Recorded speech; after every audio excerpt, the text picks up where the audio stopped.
What's up, guys? James Carter TV here for my first game recap from the first Sunday of the 2015 NFL season. Today, we are going to talk about the Baltimore Ravens visiting the Denver Broncos, losing to the Denver Broncos in what was really a defensive battle, and a defensive battle between two teams that at this point, their defenses are the stronger half of their football team, which isn't a huge surprise for the Baltimore Ravens, but this is a surprise for the Denver Broncos. For Peyton Manning and the Denver Broncos to now have to rely on their defense is pretty surprising.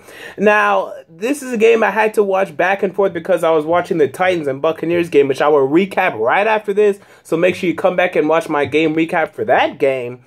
This is a game that Peyton Manning has to be the headline. I mean, Peyton Manning, oh man, this is my AFC champion prediction. I thought the Denver Broncos, they're going to the Super Bowl, and they still might. But Peyton Manning cannot inspire any sort of confidence after this game. I mean, his arm, I don't think his arm is just completely weak. I just think it's inaccurate. I just think it's bad. Or maybe not bad, but definitely not to what we're accustomed of seeing. I don't think that it's just a complete noodle arm.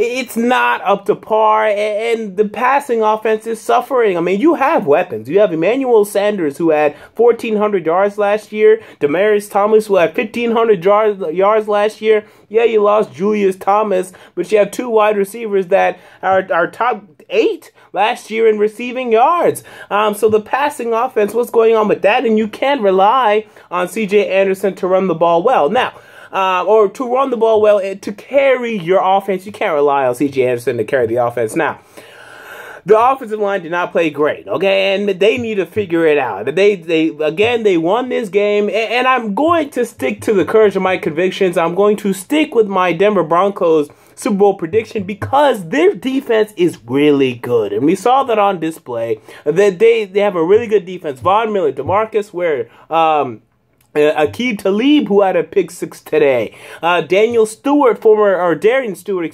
Baltimore Raven, who had an interception, a game-sealing interception when Joe Flacco seemingly appeared as if he was going to go down the field for yet another game-winning drive. Their defense is stacked, and because of that, they're still going to be a playoff team. But man, you look around, and right after I'm done with recapping this game, in this very video, I will talk about most of the other games that took place today and the headlines I'm taking away from week 1. But man, guys, Broncos fans, the Chiefs and the Chargers, oh man, you guys might be in trouble. They're coming for you, and we're going to learn real quick whether or not that's true. Because week 2, in fact, this very week, on Thursday, you're going to go to Kansas City, and we'll learn very soon how legit the Broncos are and whether or not the Kansas City Chiefs are a real threat, and I'm afraid for you that they might be. In the AFC West, all of them have a very difficult schedule. As they go up against the NFC North, I believe. Yeah, the NFC North. The Chargers got away with one against the Detroit Lions, against the NFC North team, Detroit Lions today. Kansas City Chiefs went down to Houston, had a very impressive win down there. So Broncos fans, you won today. Your defense is great, but you have to be a little concerned. You have to look at that game and say, I don't know. And as for the Baltimore Ravens, look, your wide receivers aren't good enough, okay? Steve Smith is old. He'll still make plays. He'll still have 1,000 yards, but he's old. And then you don't have anyone else. You don't have anyone. Rashard Perriman is not healthy. Kamar Aiken is Kamar Aiken, and Marlon Brown is Marlon Brown. Add another wide receiver to that mix. Crockett Gilmore is not going to carry your passing game. So really, look for another wide receiver. But the Ravens will still compete. I mean, the Ravens, I don't care what they do week 1. They got their asses kicked. 2 years ago, week 1 against the Denver Broncos, still made the playoffs. Last year, they underwhelmed against the Cincinnati Bengals in Baltimore, lost that game, still made the playoffs. I don't know who they're facing next week. Let me pull that up real quick, if you will allow me. They're facing the Oakland Raiders. They're going to Oakland. They're going to win that game. Okay, so the Ravens, you're fine. But you have to be concerned in terms of, can we win a Super Bowl? Because really that's what you care about. And you have to think that, yeah, your offense is going to hold you down. All right, so with that said, now let's get into the early games first that I will discuss. Now, let's talk about some teams that I was wrong about, okay? The games I had wrong. The Jets beat the Cleveland Browns today. Hey, Jets, you know what? Congratulations. The Browns suck. Now we know which Browns team we're getting this season. And people are saying, oh, don't make too many declarations from week 1, and I understand that. But the Browns were bad today in New York. New York is not, even Jets fans will say, they're not a great team. They'll be 7-9 at best. So it's a shock.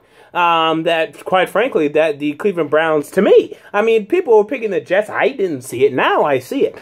Cleveland Browns, and now Josh McCown is injured. Johnny Manziel came into the game early, threw a nice touchdown pass. You said, whoa, maybe he's going to do something. And then he was bad. And we'll really learn. I think next week is a big test. They're hosting the Tennessee Titans next week. If the Browns perform like this again, get ready for the Cardale Jones tank show, because it started. All right, I was wrong about Buffalo, and Buffalo fans are loving this because they've told me about how great Tyrod Taylor is and how they're going to make the playoffs.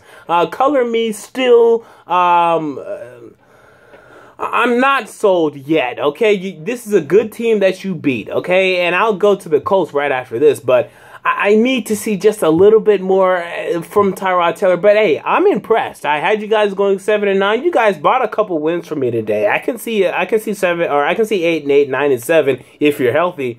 Let's see if you can buy me, sell me again. I don't know who you're facing next week, but sell me again, and then maybe we can have a good conversation. I'll check real quick who the Bills are facing next week.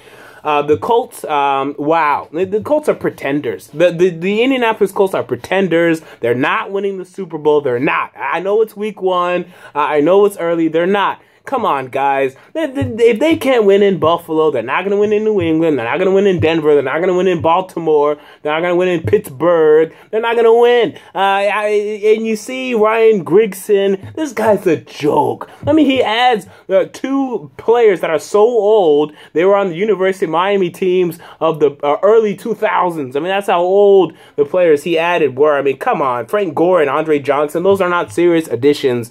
Where's your defense?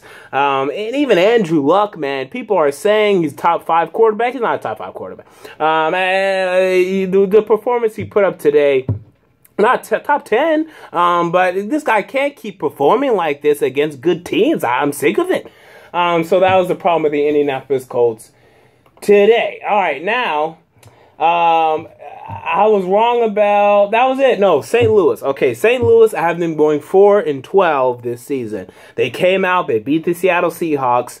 Okay, you bought a couple wins. I'm saying 6-10. You beat them last year and you went 6-10. Okay, you did. And similar to last year, you had a couple fluky plays. You had a little a wide open touchdown pass that I don't know how was wide open to end the game. You had a return for a touchdown by Tavon Austin. You know, so it's still too fluky for me to jump on this Rams bandwagon. But you guys have made me raise an eyebrow. The Carolina Panthers, good. I need to talk about 2 teams, the Jaguars and the Raiders, okay? I tried to tell you, Jaguars and Raider fans, I tried to tell you.